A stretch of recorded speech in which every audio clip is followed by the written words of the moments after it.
Ever wondered what really appeared on a British monarch's plate? Think again. We tend to imagine endless banquets, golden cup, and perfect etiquette. But behind palace doors, royal dining was often far stranger than the myths suggest. Some meals were designed to dazzle, others were meant to heal, to control, or to quietly send a message about power, class, and identity. What kings and queens demanded from their kitchens was never just about taste. It reflected fear, grief, ambition, nostalgia, and sometimes desperation.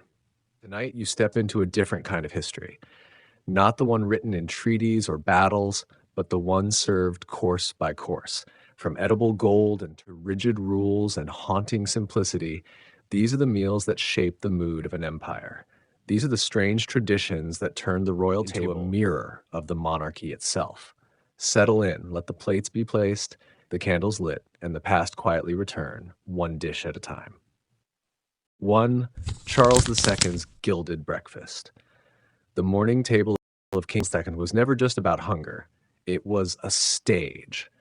After years of exile during England's grim Puritan rule, Charles returned to the throne in 1660, determined to make the court dazzling again. Every detail of his life, even his first meal of the day, was meant to declare that the age of color, pleasure, and spectacle had returned. Breakfast was not taken quietly in a private chamber. It was a performance, watched by courtiers and dignitaries, all meant to absorb one clear message. The monarchy was alive, radiant, and untouchable. Charles demanded foods that looked as extravagant as they tasted. Oysters bathed in rich sauces, spiced wines warmed with cinnamon and clove, sweet pastries layered with sugar, and on the most theatrical mornings, thin sheets of edible gold brushed across fruit or confections. Gold had no flavor. It added no nourishment. Its only purpose was visual. It shimmered in candlelight, caught the eye, and transformed an ordinary plate into a symbol of power. Kingdom still recovering from civil war and regicide, this was no small thing. Charles understood that authority had to be seen as much as it was obeyed. What made the breakfast bizarre was not just its luxury, but its timing. While much of England still struggled with food scarcity, rising prices, and the lingering aftershocks of political upheaval, the king began his day with a feast that most subjects could not imagine in a lifetime. Oysters were imported in bulk, spices arrived from distant trade routes, and sugar, still a rare and costly ingredient, was used freely. These were not just meals, they were statements of restored excess, a deliberate rejection of the austerity that had defined the Commonwealth years. To Charles, this display mattered deeply. He had grown up watching his father executed and the monarchy dismantled. He learned that a crown without spectacle could be erased. By demanding a breakfast that sparkled, he was rebuilding the mystique of kingship bite by bite. Courtiers copied his habits. Chefs pushed themselves to create ever more elaborate presentations. The royal kitchen became a workshop of visual drama as much as culinary skill. Yet there is a quiet twist beneath the glitter. Edible gold, though harmless in small amounts, did nothing for health. The rich wines and heavy sauces that defined these breakfasts contributed to the king's growing physical decline. What was meant to symbolize vitality slowly worked against it. The same indulgence that dazzled his court also mirrored the fragility of a ruler trying to prove permanence in a world that had already shown him how quickly crowns could fall. And still the image endured. A restored king beginning his day with food that literally gleamed. In that golden surface was the story of a nation desperate for stability, beauty, and reassurance after years of darkness. Charles II did not just eat breakfast. He performed monarchy. To Queen Anne's medicinal feasts. Queen Anne did not eat to impress. She ate to survive.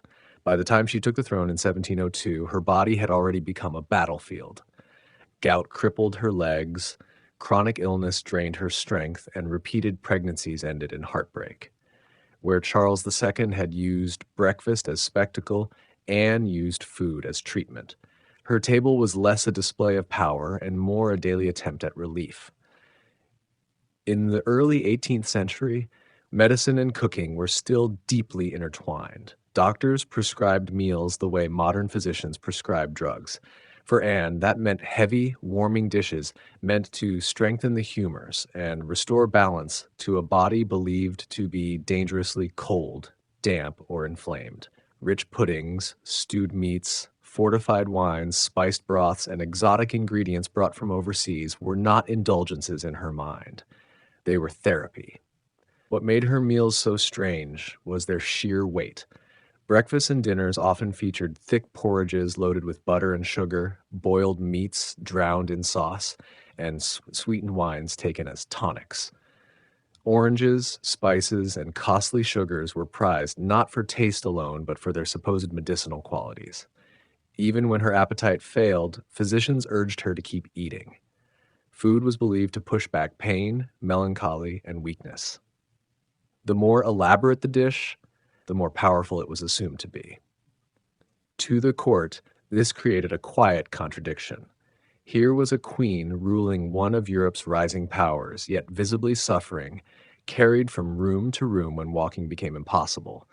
Her meals were vast, yet her body seemed to grow heavier and more fragile at the same time.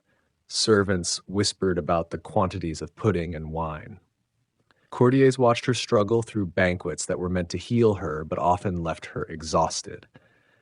Why did this matter? Because Anne's table reflected a turning point in royal life.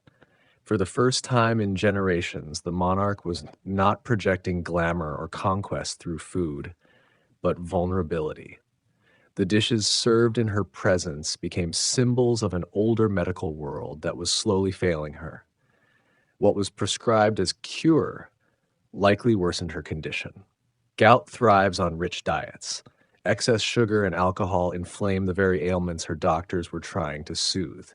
The emotional weight of these meals is easy to miss. Anne buried 17 children. She governed while grieving, in constant pain and under the gaze of a court that measured every weakness. Each heavy dish placed before her was a small act of hope that this meal, this recipe, this ancient remedy might finally bring relief. It rarely did. In the end, her medicinal feasts stand as one of the most tragic dining traditions in royal history. They show a queen trying to eat her way back to health, guided by the best knowledge of her age, and slowly being undone by it. Her table was not bizarre because it was extravagant, but because it was built on a belief that food could mend what medicine could not.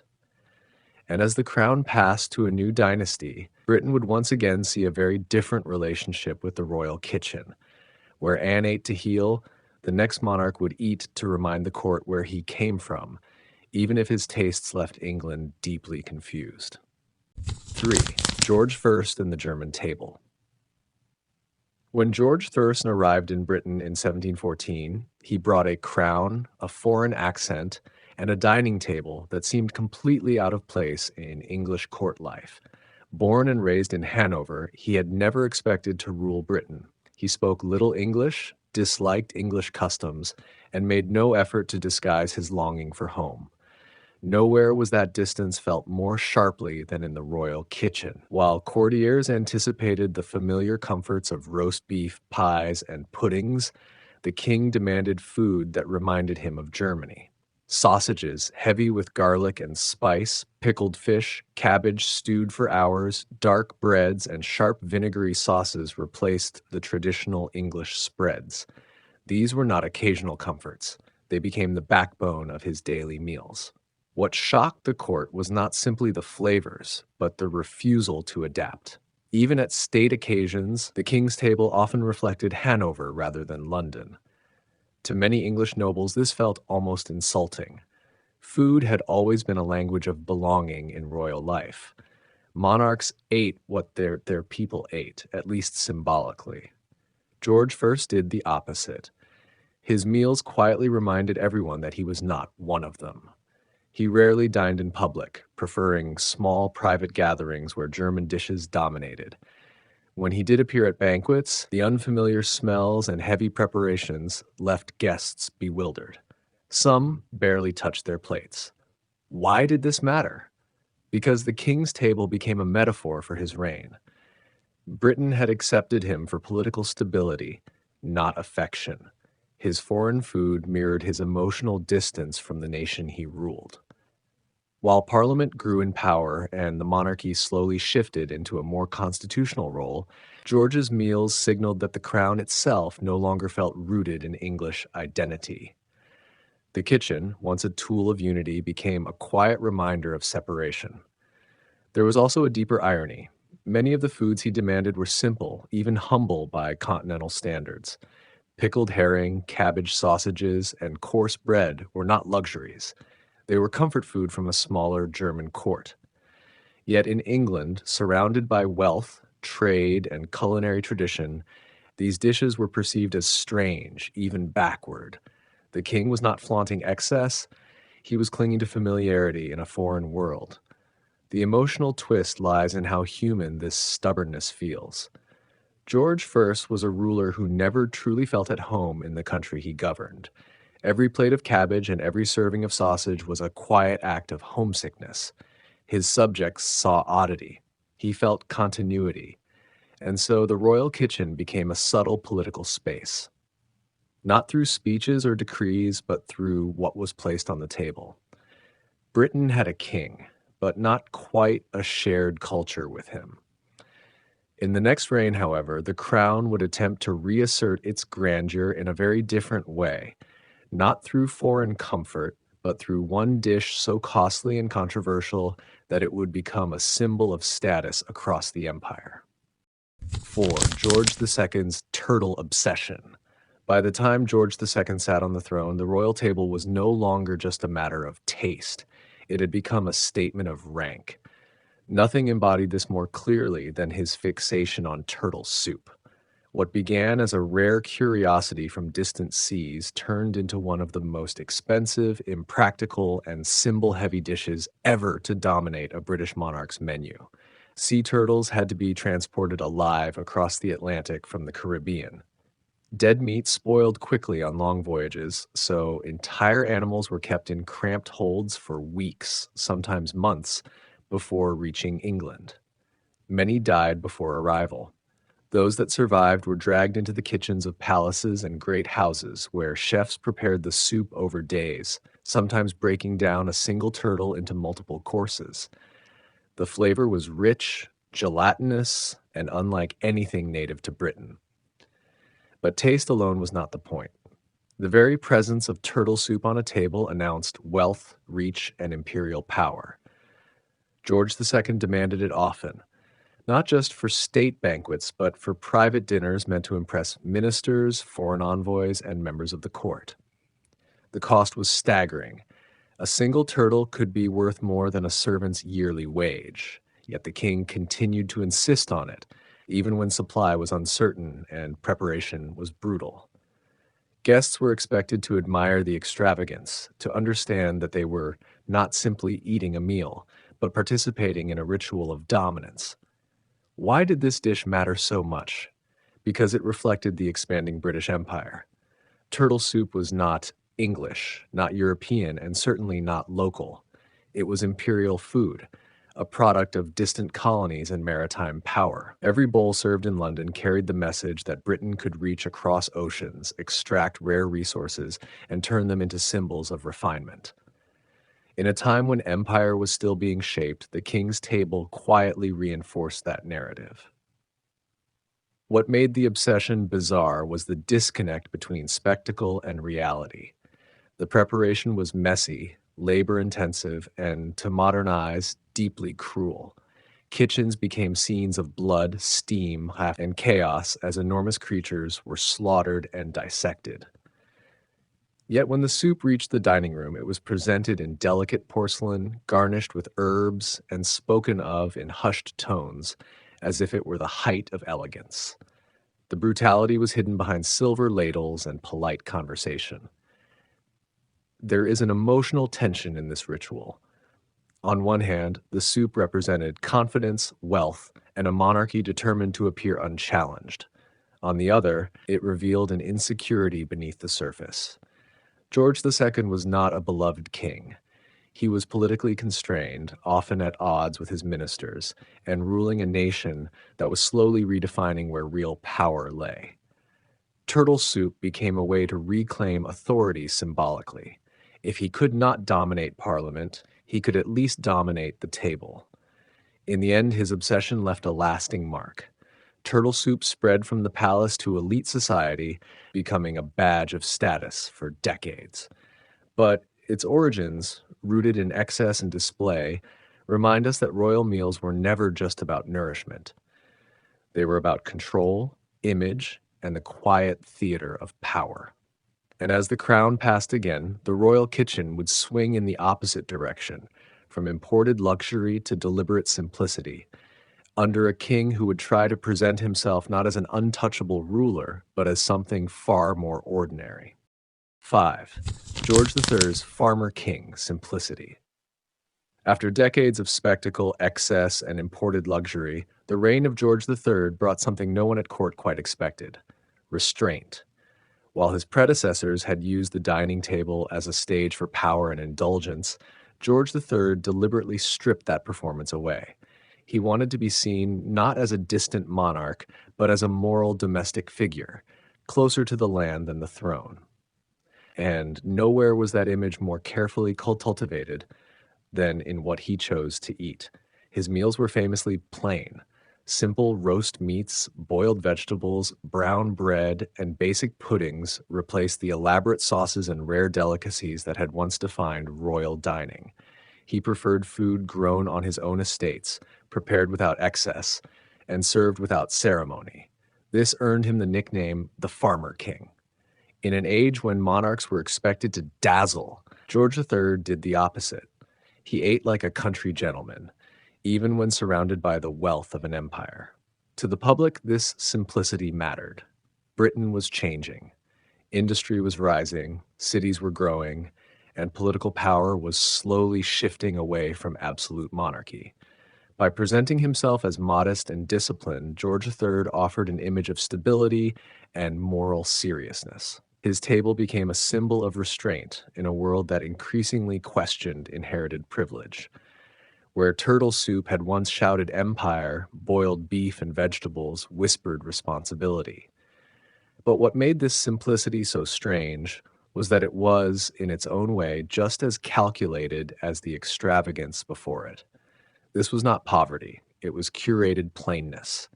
While ordinary Britons struggled with food shortages, rising prices, and uneven harvests, the king's simple meals were still abundant, carefully sourced, and prepared by skilled royal cooks. The food may have looked humble, but the context was anything but. There is also a quieter emotional layer to his table. George III believed deeply in duty, family, and order. He dined with his wife and children in a way that was almost domestic, avoiding the late-night feasting and public banquets that had once defined court life. Meals became moments of structure in a reign that would later be marked by political turmoil and ultimately by his own mental decline. In choosing plain food, he seemed to be searching for control in a world that was becoming harder for him to command. The irony is difficult to ignore. A king who tried to embody stability would preside over the loss of the American colonies. A monarch who ate like a farmer would become known to history as increasingly distant from reality. His modest table, meant to ground him, could not protect him from the pressures of empire, politics, and illness. Yet his influence endured. For a generation, the royal kitchen shifted away from ostentation toward order and respectability. The monarchy no longer needed gold leaf or exotic animals to define itself. It could present virtue instead. And still, that pendulum would not stay still for long. 6. George IV's indulgent banquets. If his father had tried to make the monarchy modest, George IV did the exact opposite. Where George III ate plainly to project virtue, his son ruled through appetite. From the moment he came to power, the royal table exploded back into spectacle excess and theatrical indulgence. To dine under George IV was not to share a meal. It was to witness a performance of wealth so overwhelming that it bordered on the absurd. George IV adored French cuisine, elaborate presentation, and endless courses. His banquets stretched for hours, sometimes featuring over a dozen distinct stages of dining. Rare birds, imported fish, lavish pastries, towering centerpieces made of sugar and spun decorations, and sauces so rich they blurred the line between food and ornament filled his tables. Nothing was too expensive, too complicated, or too excessive. If it could impress, it belonged on the plate. What made his demands truly bizarre was the scale. One famous banquet at the Royal Pavilion in Brighton served hundreds of dishes in a single evening. Guests were confronted with course after course they could barely sample before another arrived. The kitchen worked like a factory of extravagance, staffed by elite chefs trained in the most fashionable continental techniques. Even the decor of the dining room was designed to amplify the experience, with mirrored surfaces, gilded details, and lighting arranged to make every dish appear more magnificent than the last. Why did this matter? Because George IV was a king who ruled more through image than authority. His political influence was limited, his personal life was scandalous, and his finances were famously disastrous. He was deeply in debt, widely criticized by Parliament, and unpopular with much of the public. The banquet table became his stage. If he could not command respect through policy or moral authority, he would demand it through spectacle. But beneath the glitter was a troubling truth. The same appetite that fueled his banquets was slowly destroying his body. George IV suffered from severe obesity, chronic illness, and physical pain.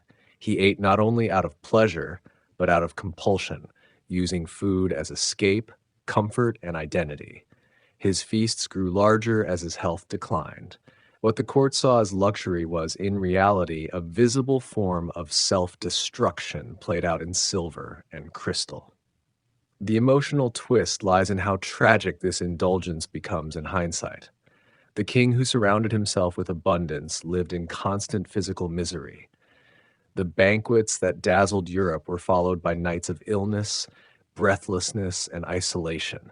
His body could no longer support the life his table demanded, yet he could not imagine himself ruling without it. George IV's reign left behind an unforgettable image of royal excess.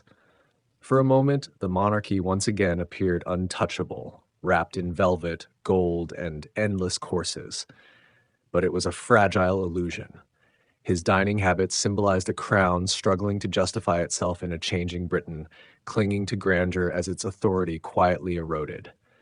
And as the crown passed on, the royal kitchen would again shift direction. After indulgence came restraint, after spectacle came control. The next generation would turn away from overwhelming abundance and toward discipline, order, and rules so strict they would make even the grandest banquet feel suddenly uncomfortable. 7. Victoria's morning table. When Queen Victoria lost Prince Albert in 1861, the British court did not simply change in mood. It changed in rhythm, color, and even in what was served at the table. The lavish banquets of earlier reigns faded into something quieter, heavier, and emotionally restrained. For Victoria, food was no longer a celebration of power or pleasure. It became another expression of grief. After Albert's death, the Queen withdrew from public life and entered decades of mourning. This withdrawal reshaped the royal household. Meals were simplified, presentation became subdued, and repetition replaced novelty. Gone were the theatrical centerpieces and long, glittering banquets meant to impress Europe. In their place came plain roasts, soups, modest puddings, and carefully portioned courses served in near silence. The dining room, once a stage, became an extension of the Queen's private sorrow. What made this table so unusual was not what was eaten, but what was no longer allowed. Excess was quietly discouraged. Celebratory dishes, elaborate decorations, and festive menus were stripped away. Even when guests were present, meals retained a somber, restrained character. Food mirrored the emotional climate of the palace, dignified, controlled, and heavy with absence. The monarchy under Victoria was no longer about spectacle, it was about endurance. Why did this matter? Because Victoria ruled during a period of immense expansion. The British Empire was growing, industry was transforming society, and London was becoming the center of a global network. Yet at the heart of that empire sat a queen whose personal world had collapsed. The contrast was striking. While the nation moved forward with confidence, the monarch's table remained fixed in the past, shaped by loss rather than ambition. There was also a cultural impact. Victoria's personal habits influenced the tone of the entire court, and by extension, much of upper-class society. Her mourning customs became models of propriety. Somber meals, restrained hospitality, and emotional reserve filtered downward through aristocratic homes. What had begun as one woman's grief slowly hardened into an era's aesthetic. Even food was expected to be serious, controlled, and morally upright. The emotional twist lies in how food, normally associated with comfort, could not console her. No dish could fill the absence Albert left behind. Meals became routine, almost mechanical, stripped of joy. In trying to preserve his memory, Victoria turned daily life into ritual. Every plain plate and every muted dinner was a reminder that something essential had been lost. Yet this restraint also reshaped the monarchy's image. The crown no longer relied on lavish display to command respect. Instead, it projected stability, moral gravity, and emotional depth.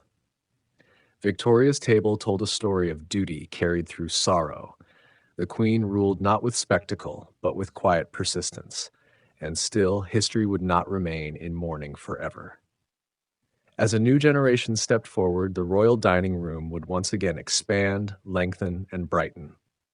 The next king would transform the table back into a social theater where food was not about grief or discipline, but about performance, pleasure, and the art of being seen. 8. Edward VII's multi-course marathons. When Edward VII took the throne, the long shadow of mourning that had defined his mother's reign finally lifted. With it came a dramatic transformation of the royal table. Where Victoria's meals had been quiet and restrained, Edward's became social events of almost theatrical scale. For him, dining was not merely nourishment. It was the center of political life, entertainment, and personal identity. Edward VII adored food, conversation, and company. His dinners were legendary for their length and complexity. A single evening might unfold across 10 or more courses, each carefully timed, elaborately presented, and designed to keep guests seated for hours. Fish followed soup, then entrees, roasts, games, salads, sweets, cheeses, and fruits, all punctuated by wines chosen for each stage. The meal was less a dinner and more a carefully choreographed procession. What made these banquets so bizarre was the physical endurance they demanded. Guests were expected to remain engaged, upright, and attentive through hours of eating, drinking, and conversation. Leaving early was unthinkable.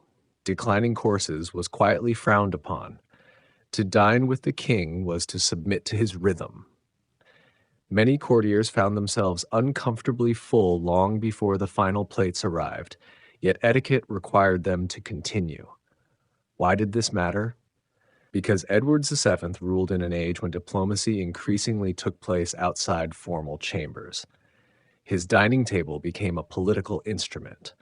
Statesmen, foreign envoys, and influential figures were brought together not through speeches, but through shared meals. Over long dinners, alliances were softened, tensions eased, and personal relationships formed. The marathon banquet was a tool of soft power. The longer guests remained, the more bonds were forged. There was also a personal dimension. Edward had spent much of his life in his mother's emotional shadow, excluded from power and constrained by rigid court rules. When he finally became king, he embraced everything that had been denied to him. His table became a celebration of freedom, pleasure, and social life. Food was his language of connection. To invite someone to dine was to welcome them into his world. The emotional twist lies in the contrast between the warmth of these gatherings and the physical toll they took. Edward VII struggled with weight and health issues, yet he continued to host and partake in these extended feasts. The very rituals that defined his reign also strained his body. Like George IV before him, he lived in tension between enjoyment and excess, though his indulgence was softened by charm rather than spectacle. In the end, Edward VII reshaped royal dining into something distinctly modern. The palace became a social hub rather than a solemn institution. His multi-course marathons signaled that the monarchy could still influence the world, not through command or austerity, but through hospitality and human connection. And yet, as the crown passed again, this openness would give way to something far more rigid. 9. The Edwardian obsession with game birds. As the royal table flourished under Edward VII, it also developed a strange fixation that came to define elite dining in the early 20th century. Game birds. Pheasant, grouse, snipe, partridge, woodcock, and even peacock were no longer occasional delicacies. They became symbols of refinement, masculinity, and status. To serve game was to declare that one belonged to a world of landed privilege, hunting estates, and inherited power. At royal dinners, these birds appeared in endless variations. Roasted whole with feathers carefully removed but bodies left dramatically intact, presented in elaborate arrangements or carved tableside as part of the evening's performance. The flavor was often described as strong, gamey, and unfamiliar to modern tastes. Some birds were even deliberately aged until their scent became pungent, a practice believed to enhance character and sophistication. What many guests quietly endured rather than enjoyed was treated as culinary distinction. Why did this matter? Because game birds were not simply food. They were proof of access. Only those with private estates, shooting grounds, and social standing could reliably supply them. Serving pheasant or grouse was a reminder of class boundaries. The birds on the plate had once been targets on private land, hunted as part of rituals that defined aristocratic identity. To eat them at the royal table was to participate in a shared language of privilege. The obsession also reflected a broader Edwardian worldview. This was an era clinging to tradition while modern life advanced rapidly. Industry, democracy, and urban culture were reshaping Britain, yet the elite responded by doubling down on symbols of the old order. Game birds connected the present to a romanticized past of country houses, sporting seasons, and inherited estates. They were nostalgia served hot. What made the practice bizarre was how disconnected it became from actual pleasure. Many guests found the meat dry, tough, or overwhelmingly strong. Some quietly avoided eating much at all. Yet etiquette demanded admiration. To decline was to admit unfamiliarity with elite culture. The performance mattered more than the palate. Food was no longer judged by taste, but by what it represented. There is a quiet emotional tension in this ritual. The Edwardian world was standing on the edge of enormous change. Social hierarchies were beginning to crack.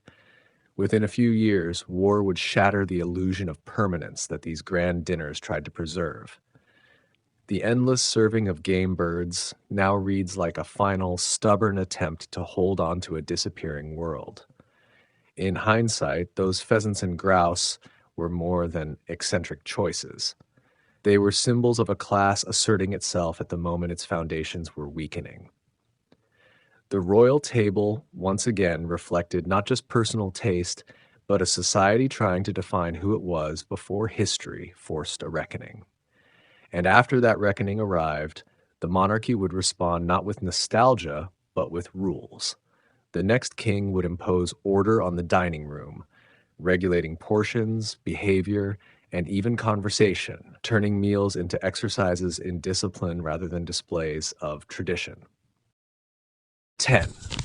George V's ultra-strict dining rules. When George V ascended the throne, the era of leisurely feasts and social theater came to an abrupt end. In place of Edward VII's indulgent banquets and lingering dinners, the new king imposed order, precision, and discipline. The royal table was no longer a space for pleasure or performance. It became an extension of duty. George V believed deeply in structure. He valued routine, punctuality, and restraint. And nowhere were these principles more visible than in how meals were conducted. Um, Portions were carefully controlled, seconds were quietly discouraged, courses were served and cleared with military efficiency. Conversations were expected to remain polite, measured, and brief. Even the timing of each meal was rigidly fixed. To dine with the king was not to relax, but to follow a carefully defined system. What made this approach so striking was how sharply it contrasted with the world around him. Britain had just emerged from the Edwardian age of luxury, and the memory of extravagant banquets was still fresh. Yet, George V deliberately stripped dining of excess. He disliked waste, frowned on indulgence, and believed that a monarch should set an example of moderation for a nation facing social change, labor unrest, and the growing cost of empire. Why did this matter? Because the royal table once again became symbolic. Where Edward VII had used meals to build relationships, George V used them to project moral authority. In an age of rising democracy and weakening reverence for inherited power, discipline became the monarchy's new language. By controlling the smallest rituals of court life, the king asserted that order still mattered, that tradition still had rules, and that the crown still represented stability in an uncertain world. But the strictness went beyond symbolism. Guests often found royal dinners uncomfortable. Some left hungry. Others worried about making minor mistakes in etiquette. The atmosphere was formal, almost austere. Even lavish ingredients, when they appeared, were served in modest quantities and without flourish. Food was nourishment, not enjoyment. There is a quiet emotional edge to this discipline. George V was a man shaped by naval training, hierarchy, and a deep sense of responsibility. He ruled during a period that would soon be consumed by war, upheaval, and the slow unraveling of old certainties. His strict dining rules were part of a broader attempt to hold the world in place through order. If everything followed the rules, perhaps stability could be preserved. The irony, of course, is that history did not bend to structure. The First World War, economic hardship, and social transformation would reshape Britain regardless of how precisely meals were served at court. The king's controlled table, like so many of his efforts, stood as a quiet resistance to forces far beyond any dining room. And yet, this discipline left its mark. The monarchy's image shifted again, away from indulgence and nostalgia towards seriousness and duty. But even this rigidity would soon be challenged. For while George V tightened the table, his queen would reveal a very different kind of royal peculiarity, one rooted not in authority or image, but in thrift so extreme it would make even palace life seem strangely ordinary. So now you've seen it. The royal table was never just a place to eat. It was a stage for power, a refuge for grief, a tool for control, and sometimes a window into a ruler's most human weaknesses. Each bizarre demand, each forgotten tradition, carried a story far larger than the meal itself. What began with spectacle shifted into discipline. What once symbolized empire later reflected fragility. Over generations, the monarchy changed, and so did its food. The dishes faded, the customs disappeared, and the kitchens grew quieter as Britain itself moved into a different age. Yet something remains in these stories. A reminder that history is not only written in crowns and ceremonies, but in everyday rituals, in what was served, in what was refused, in what was eaten in silence. The next time you imagine royal life as untouchable and perfect, remember the strange meals, the rigid rules, and the forgotten plates of the past. Because behind every throne is a table, and on that table lies a history far more revealing than any portrait. And now, as the candles dim and the last dish is cleared, the story of the Queen's kitchen returns to memory, quietly, completely, just as it was once lived.